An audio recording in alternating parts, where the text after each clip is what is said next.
في الفيديو اللي فات اتكلمنا عن ابسوليوت سوبرمان وابسوليوت باتمان. في الفيديو ده هنكمل على باقي اهم الشخصيات في عالم دي سي الرهيب الجديد ذا ابسوليوت يونيفرس. النهارده هنحكي قصه ابسوليوت وندر وومن، المراه الاعجوبه، ابسوليوت مارشمان هانتر المريخي، ابسوليوت جرين لانترن الخاتم الاخضر، وابسوليوت فلاش اسرع رجل في العالم. خلونا نبدا بابسوليوت وندر وومن.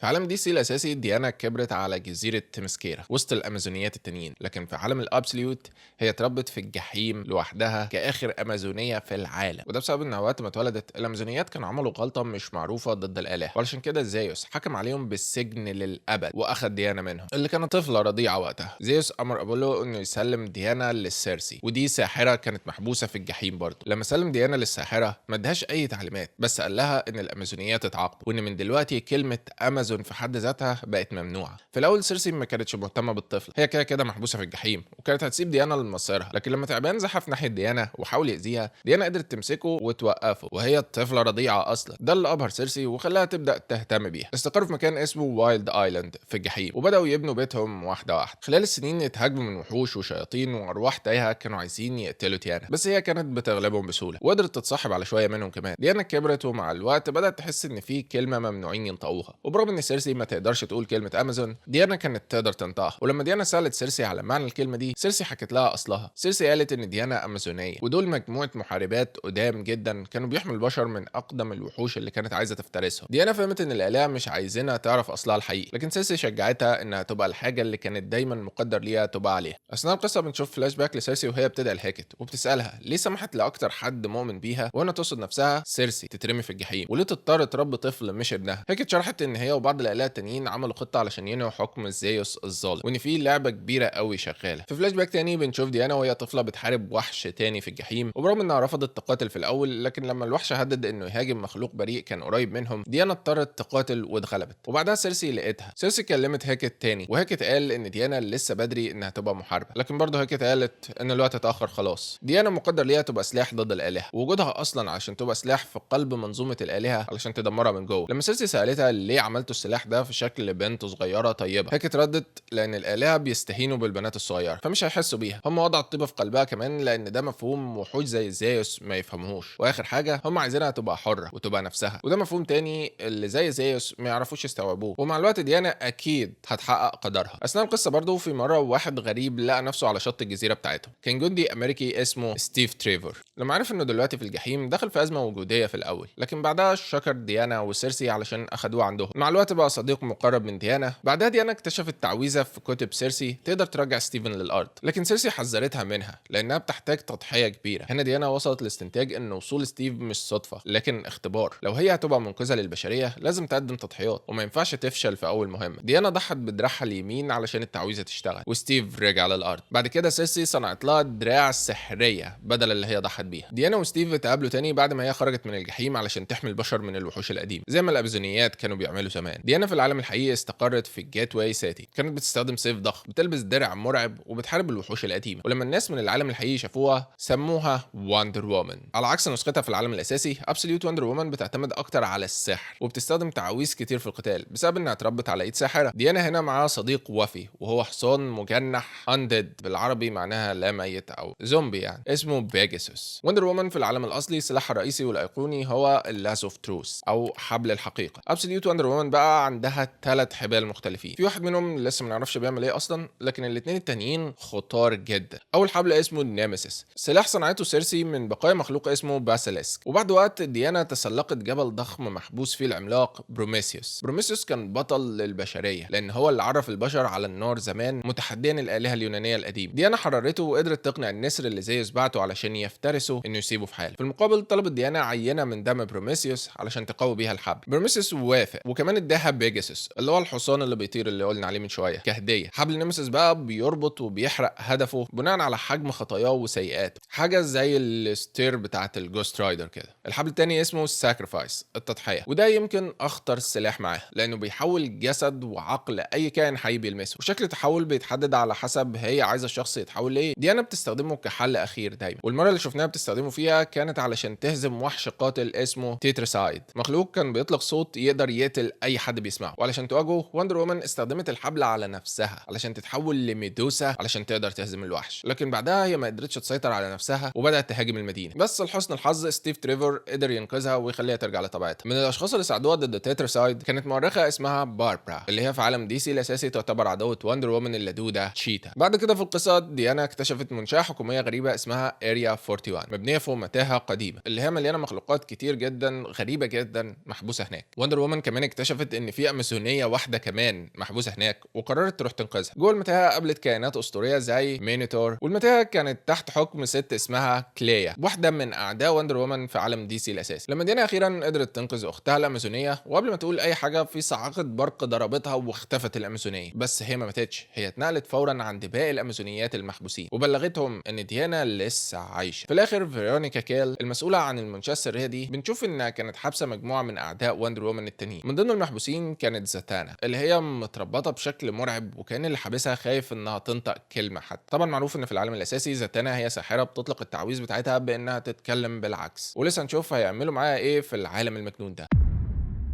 تاني شخصيه معانا هي ابسوليوت مارشن مان هانت، اغرب واكتر سلسله اتعمل فيها تجارب غريبه في عالم الابسوليوت. الشخصيه هنا تقريبا مختلفه تماما عن نسختها في العالم الاساسي. في العالم الاساسي مارشن مان هانتر هو اخر ناجي من كوكب المريخ، لكن في ابسوليوت يونيفرس هو كيان فضائي مجرد موجود بس في عالم الافكار وبيحتاج انه يتحد مع مضيف بشري، واللي اختاره هنا هو عميل الاف بي اي جون جونز. الكيان ده حتى مش جاي من المريخ، هو المفروض انه جاي من مجره بعيده جدا لدرجه ان نورا عمره ما هيوصل للارض. هو بس عرف نفسه لجون جونز على انه مارشن او المريخي بس لان ده المفهوم اللي عقل جون يقدر يستوعبه. القصه بتبدا مع جون جونز عميل في الاف بي اي، كان عايش في واشنطن دي سي في الاول، لكن رؤسائه نقلوه لميدلتون في كولورادو، وهناك كلفوه يدرس ويمنع هجمات ارهابيه. بعد سنه من خدمته جون اتصاب في هجوم ارهابي، المبنى كله اللي كان فيه اتفجر وتحول لحطام، لكن بمعجزه محدش فاهمها جون كان الناجي الوحيد. حتى جون نفسه وقتها ما كانش عارف ان سبب نجاته هو ان في كيان فضائي اتحد معاه. المضحك ان زمايله في الشغل كانوا مسميين جون المريخي من زمان اصلا بسبب ان كان نوعا ما انطوائي شويه. بعد الحادثه الكيان بدا ياثر على جون، بقى يشوف حاجه زي دخان افكار حوالين الناس يقدر يشمه فيشوف صور من عقولهم. الدخان ده بيظهر كتير في الكوميكس، وجون نفسه خلال القصه بنشوفه بيشرب سجاير كتير جدا. لما حصل هجوم ارهابي راح يحقق مع القاتل، لكنه اتفاجئ بدخان كتير جدا. لما خرج بره بدا يستنشق دخان اكتر من الناس اللي معديين في الشارع، وهنا المريخي ظهر ليه ووضح له حقيقه اللي حصل في الحادثه، وقال له ان هو وجون بقوا شخص واحد. في الاول جون خاف، لكن كان هداه وعرض له شويه ذكريات مريحه. جون فضل يشك في نفسه وفي عقله، هو كان فاكر ان الدكاتره اكيد فوتوا حاجه، هو غالبا اتجنن، لكن شكه اختفى لما المريخي حذره من حادثه اطلاق نار جماعي جايه. جون ما صدقش في الاول، لكن بعد ما وصله تليفون من رئيسه بياكد الهجوم اقتنع. جون راح على حي اسمه ليتل دمشق اللي كان فيه مطلق نار مسلح بيقتل ناس ابرياء. باستخدام قراءه افكار المريخي جون عرف اسم صديق طفوله المجرم وانتحت شخصيته علشان يشتت انتباهه. في نفس الوقت المريخي دخل عقل المجرم وشال الكراهيه والرغبه في العنف من عقله. اول ما المريخي خرج الراجل بدا فورا يقول انه ندمان وانه بيشعر بالذنب، لكن الشرطه لما شافوا فرصه بسيطه قتلوه في نفس اللحظه. اثناء القصه المارشن شرح ان في كيان شبيه بيه اسمه ذا وايت مارشن. الوايت مارشن ده بدا يلوث افكار الناس ويزود العنف في المدينه، وانه كان بيدور على شريك يساعده في مواجهه الوايت مارشن. بعد وقت قضيه تانية كان بيحقق فيها جون كانت تخص 24 مدني من ميلتون مفيش بينهم اي علاقه ببعض، كل واحد منهم مولع في شخص مشرد في الشارع في نفس اللحظه. جون استجوب كل قاتل، بس ولا واحد منهم عارف يفسر هو عمل كده ليه اصلا، والغريب انه شاف سحابه دخان بيضه حوالين كل واحد فيه. بعدها بوقت حصلت حادثه غريبه تانية، مباني عشوائيه في المدينه كلها ولعت في نفس الوقت. جون في البدايه افتكر ان الحاجات دي عشوائيه، لكن المريخ طمنه ان في نظام خفي ورا كل ده. جون لاحظ وجود دخان ابيض في كل مسرح جريمه يزوره، وفسر ان اللي ورا الهجمات مش بيحرق بيوت بمعناها المادي، لكن البيت اللي كل شخص حاسس انه بيته. باستخدام المفهوم ده توقع ان الهدف اللي جاي هيكون مأوى المشردين اللي اسمه سانسايد. لما مجموعه كبيره تحت تاثير الدخان الابيض هجموا على الملجأ، رموا عليه قنابل حارقه وولعوا فيه. جون اتصل بالشرطه والمطافي وراح بنفسه علشان ينقذ الناس، وفي نفس الوقت المريخي كان بيحارب صدماتهم وافكارهم السلبيه من جوه. خلال كل الاحداث دي جون كان مهمل عيلته طبعا، وبقى بعيد عن مراته وابنه، ونادرا ما بيرجع البيت. في حوار مع مراته بيرجت شرحت له انها متقبله جزء من السريه بسبب طبيعه شغله، لكن الفتره الاخيره حاسه انها عايشه مع واحد غريب. بيرجت قالت له انها عايزاه يسيب البيت، لكن قبل ما يكملوا كلام حصل تعتيم كامل للمدينه سببه الوايت مارشن، والمدينه كلها بقت ضلمه. الضلمه دي فضلت مستمره لاسابيع، الشمس ما طلعتش خالص في المدينه، الفوضى انتشرت في المدينه، وجون كان حاسس بتاثيرها. اثناء الفتره دي في عربيه كان سايقها واحد مجنون خبط جون فقد الوعي، وهو فقد الوعي المريخي وقع في الضلمه، ولما نزل لاعمق حته في الحفره شاف صوره دارك سايد. جون بمساعده المريخي قدر يقوم ويهزم المجانين اللي خبطوه بالعربيه، وبعدها رجع جري لمراته وابنه اللي كانوا في خطر. جون حارب الراجل اللي الوايت مارشن كان متحكم في جسمه، وفي نفس الوقت المارشن الاخضر خاض معركه عقليه مع الوايت مارشن. وبرغم من ان جون قدر يهزم الراجل، لكن مجموعه من الناس اللي الوايت مارشن كان متحكم فيه هجموا على بيت جون وكانوا هيقتلوه لولا مراته اللي ظهرت وانقذته. بعدها هو ومراته اتكلموا مع بعض. جون اعترف انه كان بعيد وكان بيحتفظ باسرار زياده عن اللزوم، وانه مش عايز يكمل بالشكل ده، والاعتراف ده تقريبا فتح له مستوى اعلى من القدرات التخاطريه، وخلاه بقى يقدر يخلي كل الناس في ميدلتون يتنفسوا دخان افكار بعض للحظه. وده اللي خلى الناس في كل مكان يبداوا يحسوا بتعاطف ورحمه، وده اضعف قوه الوايت مارشن، واللي بعد كده شفنا ان المارشن الاخضر بتاعنا هزم. وبرغم كل اللي حصل ده، ابن جون اللي هو تايلر كان واضح انه ما تاثرش باي حاجه من كل اللي حصل ده، ولا كده نعرف ايه السبب عدم تاثره باي حاجه في المستقبل يعني.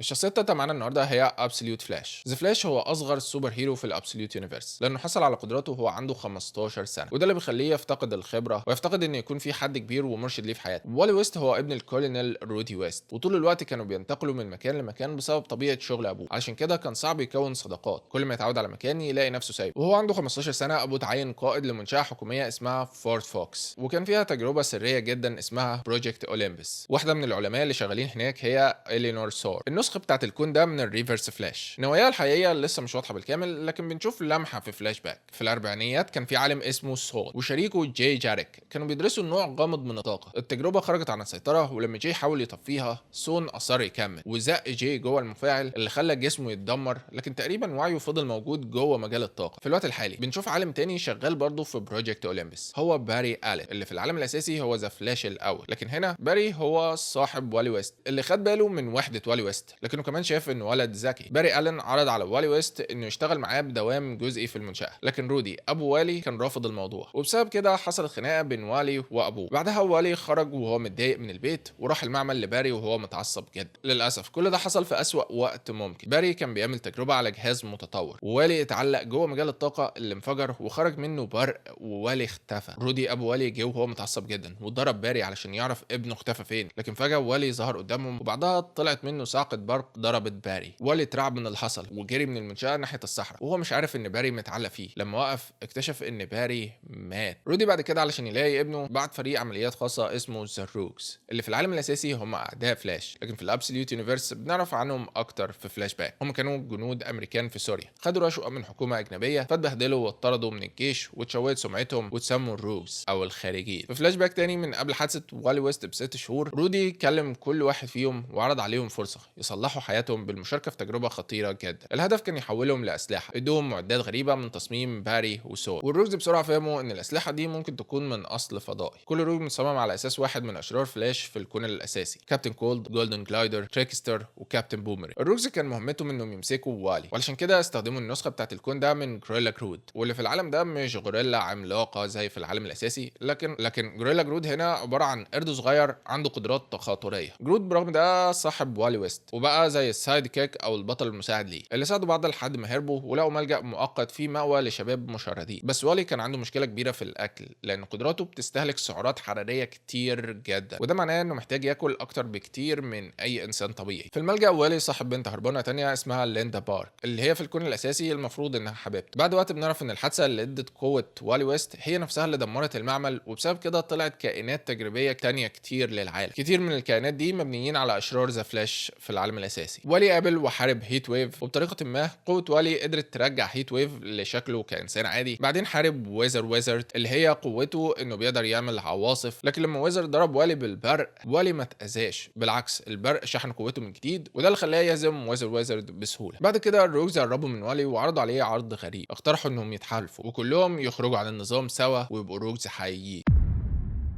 واخيرا في عالم دي سي الاساسي في ناس كتير لبسوا خاتم الجرين لانترن. هو اصلا هناك في حاجه اسمها اللانترن كورب اللي هو الجيش من الجرين لانترن اصلا، لكن في الابسوليوت يونيفرس بقى الدنيا اتلخبطت خالص. هال جوردن هنا مش طيار شجاع في سلاح الطيران، لكن هنا هو تاجر العاب في بلد صغيره اسمها ايفرجرين. جون ستيوارت هنا زي نسخته الاصليه مهندس معماري، لكن كل مشاريعه خارج البلد بتاعته. جو ميلن احدث جرين لانترن ظهرت في العالم الاساسي، لكن هنا هي ضابطه شرطه اتنقلت لكو سيتي ورجعت لايفرجرين بعد ما اتطلقت، وبرغم انها اتطلقت لكنها وفضلت محتفظة بدبلة الجواز بتاعتها. جاي جاردنر هو ضابط في ايفر جرين واشتغل مع جو، وسيمون باس تقريبا عميل حكومي. الكوميكس كمان اعادوا اختراع شخصية ايبن سور الفضائي اللي في العالم الاساسي كان هو اللي ادى هال جوردن خاتم الجرين لانترن، لكن هنا ايبن سور مش اسم شخص، ايبن سور هنا هو اسم رتبة او لقب. هحاول اشرح الموضوع برغم ان انا شخصيا مش فاهمه، بس الفكرة ان في ابسوليوت يونيفرس في 4 مستويات من اللانترن او النور. اقل مستوى اسمه كارد الفعل الفوضوي، الاسم اشاره لاسلحه كوارد اللي هم اعداء من عالم الانتي ماتر.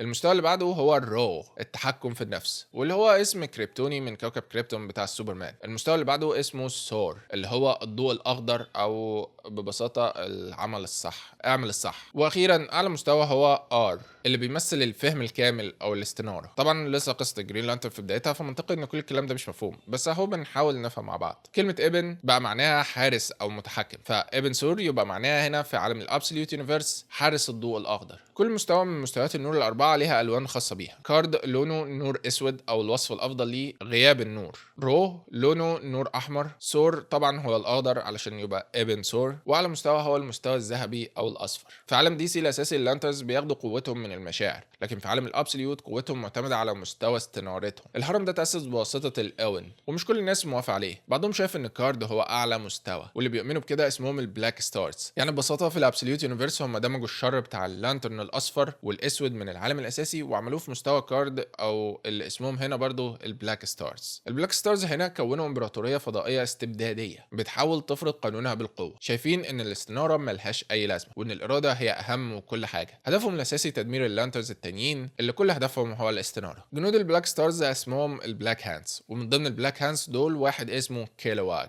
اللي هو في العالم الاساسي صديق هال جوردن المقرب، لكن في الابسوليوت يونيفرس بنشوفه بيحارب الجرين لانترز زي توما راي اللي في عالم الابسوليوت بيستخدم الضوء الاحمر بتاع رو. اكتر عضو مرعب في البلاك ستارز بلا شك هو موجو. في عالم دي سي الاساسي موجو هو كوكب حي بيقدر يتحرك في الفضاء ويتكلم ويتفاعل وعنده عقل، وكمان عضو في جيش الجرين لانترن. لكن هنا بقى هو اقوى عضو في البلاك ستار وقادر يدمر كواكب كامله بسهوله. في لحظه بنشوفه بيدمر كوكب كامل فيه 7 مليار بني ادم بس علشان يقتل 3 اعداء عليه. وقائد البلاك ستارز مفيش غيره هو سينسترو. واحده من مهام ايبن سور كانت انه يدور على الكواكب اللي موجو قرر يهاجمها، ويلاقي مجندين جداد يديهم الخاتم الاخضر علشان يساعدوا وينقذ الكوكب. كان بيختار اماكن معينه على كوكب ما ويختبر الناس اللي فيها. ولما وصل الاختبار لمدينه ايفر جرين، ايبن سور غطى المدينه بحقل قوه اخضر. الناس في المدينه افتكروه فضائي شرير جاي يحتلهم، والشرطه بقياده جاي جاردنر راحوا يهاجموه. لكن جو قالت له ما يصعدش الموضوع ويحاولوا يفهموا الكائن ده عايز ايه. لما جاي اظهر ضبط النفس، ايبن سور اطلق عليه شعاع خلاه اختفى وقال انه اتحكم عليه. بقى الضباط ضربوا النار على الكائن الفضائي، لكن الفضائي ما تاذاش وبعدهم عنه بسهوله. هال جوردن دخل وسط القتال وخطف سلاح من حد من الضباط وهدد ايبن، لكن الفضائي اختفى قبل ما الموضوع يخرج عن السيطره. بعد كده جون ستيوارت اكتشف حاجه مهمه. لما قبلها بشويه واحد راكب موتوسيكل كان عايز يعدي من حقل الطاقه اللي محاوط المدينه، وخبط في الحقل باقصى سرعه، جسمه كله اتفجر ما عدا حاجه واحده بس، الدبله الذهب اللي كان لابسها. جون اكتشف ان الدبله ما كانتش ذهب اصلا. بعدها طلب من هال جوردن يجيب لعبه صفراء، وباستخدامها ورى الكل ان حقل القوه ما بيشتغلش على الاجسام اللي لونها اصفر. في اللحظه دي بالظبط ايبن سور رجع واطلق شعاع على جون ستيوارت، خلى جون ستيوارت اختفى برضه. ده اللي جنن هال اللي افتكر ان الفضائي قتل 2 من اقرب صحابه. اخد مسدس اللي سرقه قبل كده وغطى الطلقات بتاعته بلون اصفر. ايبن فضل طول الوقت ده يحاكم الناس في المدينه، واللي ظهر انه بيخفيهم وكانه بيقتلهم، والمدينه فضيت تقريبا من الناس. هال وجو قرروا يتصرفوا قبل ما الدور يجي عليهم. جو نادته باسمه، ولما جه سالته ليه قتل الناس كتير كده. ايبن سور رد انه ما قتلش حد غير ضابط واحد اثناء اطلاق النار، وشرح ان كل الناس دي اتنقلت لاوا علشان تتحاكم هناك، وحذر جو من اسلحه الكارد. وبعدها اتحول لطاقه علشان يرجع لسفينته اللي شكلها عباره عن شعار ضخم للجرين لانترن. جو مدت ايديها كانت عايزه تمسكه علشان ما يمشيش وتفهم منه ايه اللي حصل لاصدقائها، لكن دبلة جوازها الذهبيه اتفاعلت مع الضوء وسحبت قوه من ايبن سور لنفسها، وده اللي اداها قوه مستوى اللانترن الاخضر. ايبن سور قال ان اللي حصل ده فعل فوضوي، وبعدها السفينه وقعت من السماء على ايفر جرين. هال وصل وهو متعصب وضرب ايبن سور بالمسدس كذا مره علشان ينتقم من اللي حصل لاصدقائه، لكن قبل ما الفضائي يموت مد جسمه اللي كان بدا ينهار ويبقى لونه اسود ومسك ايد هال. اول ما مسك ايد هال اللون الاسود انتقل منه لهال جوردن، والمسدس اندمج مع ايد هال جوردن وتحول للبلاك هاند.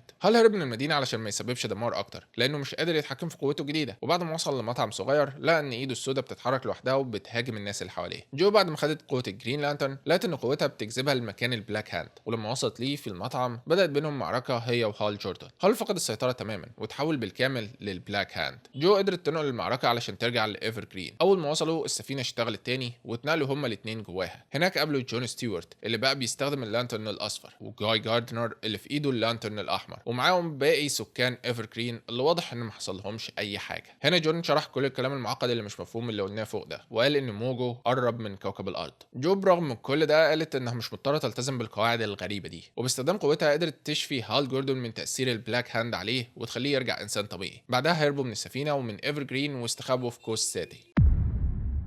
Absolute Justice League. نختم بأحدث قصة كوميكس نزلت في عالم الابسوليوت، ابسوليوت ايفل، اللي بيقدم نسخة العالم ده من الجاستس ليج. لو كنت واخد بالك هتلاحظ ان كل الابطال في العالم ده بيواجهوا اعداء شبه بعض، اغنياء واصحاب نفوذ حاسين ان الابطال دول تهديد ليهم ولشكل العالم الحالي. كل الاشرار دول بيتجمعوا في اجتماع سري. بنشوف القصة كمان جزء من تاريخ الابسوليوت يونيفرس. بنشوف نسخة العالم ده من هوك مان اللي كان سوبر هيرو في الاربعينيات تقريبا، واللي كشف هويته مع بداية الحرب الباردة وبدأ يشتغل مع الحكومة ويساعد في القضاء على الانشطة الغير امريكيه. كمان بنشوف جرين ارو في العالم ده ملياردير اتخنق من النظام وقرر يستخدم ثروته علشان يبقى بطل خارق. وفي نفس الوقت هيكتور هيموند ادعى للاجتماع السري ده. لما بيدخل بيشوف راسل جول، سون، فيرونيكا كيل والجوكر. فيرونيكا بدأت العرض بتاعها بعرض الصور لأبطال خارقين خلال تاريخ العالم. أول واحد كان ويزلي تودز، كيميائي اخترع غاز اللي بيشمه بيفقد الوعي واستخدمه في محاربة الجريمة وسمى نفسه ساند مان، وظهر أول مرة في الثلاثينيات. بعد فترة لقوه ميت ومعمله مسروق، وبعدها بسنة واحدة الحكومة طورت غاز قاتل كان عامل رئيسي في الفوز في الحرب العالمية الثانية. بعدها ظهر بطل خارق تاني تيد جرانت، ملاكم قرر يلبس لبس قطة ويسمي نفسه وايلد كات وبقى بطل خارق، لكن نهايته كانت انهم لفقوا له تهمة قتل واتعرض عليه رشوة علشان يبطل وهو وافق. اخر واحد كان ايرون مونرو، مؤدي مشاهد خطيرة وعنده قدرات خارقة، بقى ناشط سياسي وبطل خارق. بسبب نشاطه اتعمل له حظر في هوليوود وعاش بقية حياته في فقر وعزلة. بعدين الحكومة قتلته، لكن سبب موته الرسمي اتعلن انه حادثة. فرونيكا شرحت ان الستاتس كو، الوضع القائم، في النهاية بيقضي على اي حد بيحاول يقف ضده سواء بالعنف او بالفلوس او الرشوة. والوضع القائم في عالم الابسوليوت يونيفرس هو دارك سايد، يعني الشر. بعدها عرضت على الشاشة الصور لوحش عملاق ظهر في جيت واي سيتي، وقالت ان ده كان تاني اخطر حاجة ظهرت في اليوم ده، لان اخطر حاجة ظهرت كانت واندر وومن اللي سيطرت على العملية العسكرية واوقفت الوحش ده، والناس بيشوفوها على انها بطلة. بعدها فيرونيكا اتكلمت على السوبرمان اللي عامل لهم عقدة وقرفهم ومبوظ لهم عمليات كتير في انحاء الكوكب كله، وبيلهم الناس والعمال انهم يقوموا ويثوروا على الوضع القائم. واخيرا باتمان، انسان، مع ان فيرونيكا مش متأكدة اذا كان انسان او لا. الجوكر قال انهم حاولوا يرشوا بالفلوس لكن باتمان رفض. فيرونيكا كملت وعرضت صور لابطال تانيين كمصادر تهديد محتمل، وفكرتها هي ان عدد الابطال كتروا مره واحده وهم ما يقدروش يتعاملوا مع كل واحد لوحده، لازم يتحدوا علشان يتعاملوا مع الابطال اللي بالنسبه ليها هي دول اللي بيهددوا الوضع القائم. ورغم العرض بتاعها في عدد منهم فضل لسه مش مقتنع، علشان كده فيرونيكا خلت هوك مان يدخل، اللي دخل وهو معاه جثه جرين ارو ورماها قدامهم على الترابيزه. راسل جول قال ان دي الطريقه اللي هيحلوا بيها كل مشاكلهم. فيرونيكا قالت ان من دلوقتي كل واحد فيهم يقدر ياخد اللي عايزه بمساعده الباقيين، احنا نقدر ندعم بعض بالفلوس والعلاقات. وبرغم كل ده سون فضل مش مقتنع، لان الناس الاقوياء اللي زيهم ما ينفعش يبقوا صحاب. هنا الجوكر اتكلم وقال لهم على اكتشاف جديد جدا هو اكتشفه، لكن حذرهم ان محدش يسرب المعلومه من غير ما الجوكر يعرف. برينياك في نفس الوقت ده كان بيراقب كل حاجه من خلال النضاره اللي لابسها راسل جول باستخدام قوه الميرور ماستر. الجوكر قال انه اكتشف حجر اساس من المواد الاساسيه للكون، الماده دي سماها جسيم اوميجا. الجسيم ده كشف للجوكر حقيقه اساسيه عن العالم بتاعهم، انه بجانب الجاذبيه الفيزيائيه اللي بتخلينا منتشر في الفضاء زي الهبل كده، في حاجه اسمها جاذبيه اخلاقيه مبنيه في نسيج الواقع نفسه، هي اللي بتحافظ على كل حاجه في مكانها. المناصب والقوه اللي عند كل واحد في الاوضه هنا حسب كلام الجوكر متحدده مسبقا من القوه اللي بنت العالم ده، بمعنى ان اي حد بيحاول يمشي ضد طبيعه العالم ده بيكون هو الغلط. وبرغم انهم ما يقدروش يكونوا اصحاب، هم يقدروا يبقوا حلفاء، من الاخر تبقى عمليه منفعه متبادله. مع بعض هم يقدروا يشكلوا الليج يمحي الفوضى والمعارضه، الجاستس ليج. برينياك وهو بيراقب الاجتماع لاحظ ان كل عضو في الفريق الجديد بيعادل التاني. شكوك سون ضد ايمان فيرونيكا القوي، والخناقه الرهيبه بين الايجو العملاق بتاع هيموند وراسل جول، كل ده هيخلق توازن في الفريق. لكن الجوكر هو الورقه العشوائيه في الفريق ده، وعلشان كده هو عارف ان الليج محتاج عضو كمان. وبرينياك هنا بيتصل على راجل عايش في بيت بعيد في مزرعه لوحده في هدوء. لما الراجل بيرد بيقول: ايوه معاك ليكس لوثر، عايز ايه؟ وبكده نكون غطينا اهم قصص الابسوليوت يونيفرس اللي نزلت لحد دلوقتي. ده كان فيديو طويل وصعب جدا، اتمنى تكونوا استمتعتوا. ممكن تراكم وسيبوه في كومنت. كان معكم احمد وكده كفايه.